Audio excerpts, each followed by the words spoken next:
From Washington, this is VOA News.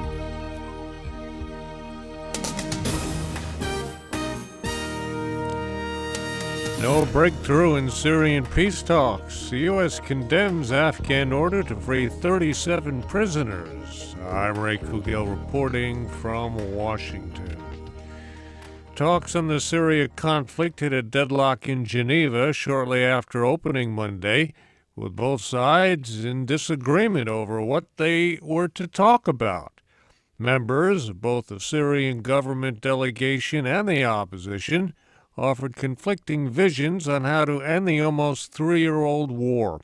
Lisa Schlein reports. The Syrian government and opposition remain deeply divided on all issues, but the most difficult involves the future of President Bashar al-Assad, a topic to be discussed within the framework of the Geneva One declaration. The declaration calls for a transitional government. The Western-backed opposition group argues President Assad has lost legitimacy and should not be included in a new government. The Syrian government rejects any attempts to remove him. UN mediator Lakhdar Brahimi says he does not know how to bridge this gap. He says he hopes the two sides can start debate on the transitional process when they resume discussions Tuesday. Lisa Schlein for VOA News, Geneva. The United States as world powers will begin a new phase of talks with Iran next month and reaching a long-term nuclear deal. The U.S. State Department says talks will likely begin in the middle of February and will be held in New York. The last round of negotiations led to an interim deal in which Iran agreed to stop enriching uranium that could be used in a nuclear weapon. In exchange, the United States and European Union are easing some sanctions against Iran. That agreement will last for 6 months while talks continue on a permanent deal. The president of Ukraine, Viktor Yanukovych, has agreed to scrap the anti-protest laws that sparked some of the more violent anti-government protests in Kiev. Monday's announcement came after a meeting between the president and opposition leaders.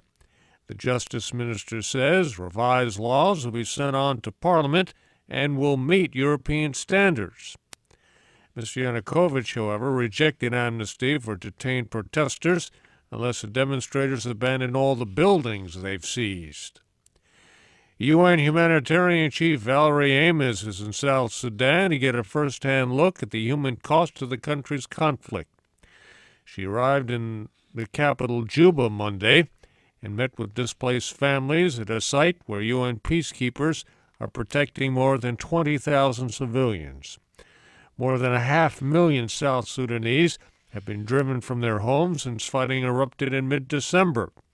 South Sudan's government signed a ceasefire pact with anti-government representatives last week. Suspected Islamic extremists have killed at least 74 people and burned down an entire village in 2 separate attacks in Nigeria.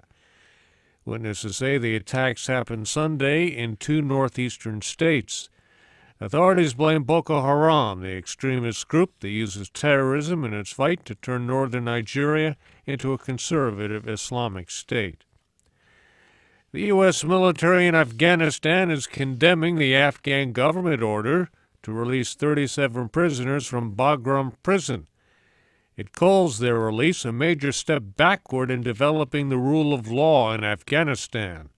Ayaz Gul has more from Islamabad. A special government panel called the Afghan Review Board, or ARB, recently announced it had evaluated the cases of 88 suspected Taliban fighters being held at an Afghan supervised detention facility on the U.S.-run Bagram airfield north of Kabul. It said 37 of the inmates are innocent. The board also said there is insufficient evidence against most of the remaining prisoners. Monday, the U.S. military said it had learned that the review board has ordered the release of 37 of the 88 individuals. In a statement, U.S. officials described those being released as dangerous individuals and insisted they are legitimate threats to security. Ayaz Gul, Islamabad. Thailand's election commission is calling for at least a one-month postponement of snap elections, now scheduled for February 2nd, citing civil unrest and bloodshed during almost 3 months of massive street demonstrations. Prime Minister Yingluck Shinawatra is expected to meet with election officials Tuesday to discuss the election date. President Obama is getting ready to give his annual State of the Union address to Congress Tuesday. Aides say Mr. Obama will emphasize his quest to narrow wide economic inequality in the country. Live coverage begins at 2 hours Universal Time Wednesday on VOA Radio, television, and at voanews.com.